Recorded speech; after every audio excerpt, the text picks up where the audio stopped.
বাংলাদেশের রাস্তায় চলাচল করা প্রাইভেট কারের ৮০%ই জাপানের টয়োটা কোম্পানির। তাদের প্রায় একচেটিয়া এই ব্যবসা বাড়াতে বড় অবদান রেখেছে টয়োটা গাড়ির বাংলাদেশি পরিষেবক নাভানা লিমিটেড। নানা জটিলতায় বাংলাদেশে শেষ হতে চলেছে টয়োটার সাথে নাভানার পথ চলা।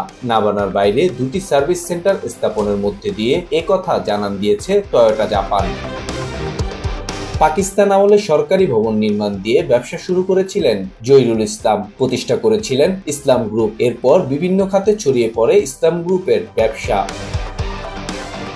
১৯৬৪ সালে তৎকালীন পূর্ব পাকিস্তানে জাপানের বিখ্যাত টয়োটা গাড়ির একমাত্র পরিষেবক হয় ইসলাম গ্রুপের প্রতিষ্ঠান নাভানা লিমিটেড। শুরু হয় টয়োটা জাপানের সাথে নাভানার পথ চলা। এই সময় ঢাকা সহ পূর্ব পাকিস্তানের রাস্তায় বেশি দেখা যেত ফিয়াট, মরিস, অস্টিন, ফোর্ড, ভক্সওয়াগনের মতো ইউরোপীয় ব্র্যান্ডের গাড়ি। এসব ইউরোপীয় গাড়ি হটিয়ে তখন সারা বিশ্বেই বাজার দখলের চেষ্টা করেছিল জাপানের টয়োটা। পূর্ব পাকিস্তান ও পরে বাংলাদেশে নাভানার হাত ধরে গাড়ির বাজারে একচেটিয়া আধিপত্য বিস্তার করে টয়োটা।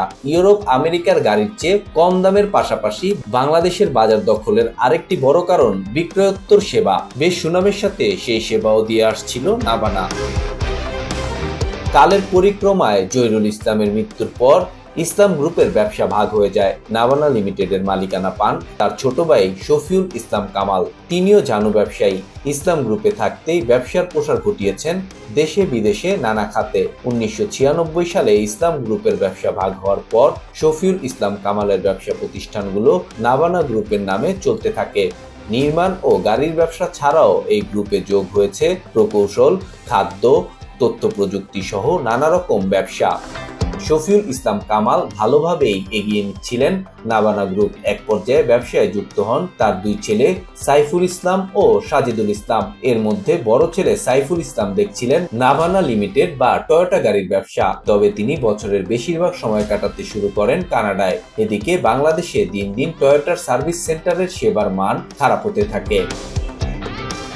নানা খাতে ব্যবসা সম্প্রসারণের ফলে নাভানা গ্রুপের ব্যাংক ঋণ জমছিল অনেক। ২০০৯ সালে আওয়ামী লীগ ক্ষমতায় আসার পর নাভানা গ্রুপের ব্যবসাকে সহযোগিতার জন্য ৫০০ কোটি টাকা ব্যাংক ঋণের ব্যবস্থা করে দেয় সরকার। কিন্তু এরই মাঝে সাইফুল ইসলাম তথা নাভানা গ্রুপের জন্য বড় ধাক্কা হয়ে আসে শফিউল ইসলামের অসুস্থতা। ডিমেনশিয়া রোগের কারণে স্মৃতিভ্রষ্টতায় ভোগেন তিনি। অনেক সময় মানুষকে চিনতে পারেন না। ফলে গ্রুপের অনেক প্রতিষ্ঠান কেমন চলছে সেটি আর বুঝতে পারছিলেন না শফিউল ইসলাম কামাল। বাংলাদেশ থেকে টয়োটার বিক্রয়োত্তর সার্ভিস নিয়ে অভিযোগ যাচ্ছিল জাপানে। পাশাপাশি টয়োটার নতুন গাড়ি বিক্রিও কাঙ্ক্ষিত হারে বাড়ছিল না। জাপানের টয়োটা কর্তৃপক্ষ বাংলাদেশে গাড়ি বিক্রেতা নাভানার কোনো আগ্রহী পরিকল্পনা বা কৌশলও দেখতে পায়নি। এসব কারণে নাভানার ডিলারশিপ বাতিল করতে চাইছে টয়োটা কর্তৃপক্ষ। এজন্যই আইনগত দিকগুলো পরীক্ষা নিরীক্ষার জন্য তারা ডিএফডিএল নামের একটি আন্তর্জাতিক আইন প্রতিষ্ঠান নিয়োগ করেছে। আর ডিলারশিপ বাতিলের আগে পর্যন্ত সাময়িক সময়ের জন্য ঢাকা ও চট্টগ্রামে স্থাপন করেছে দুটি সার্ভিস সেন্টার।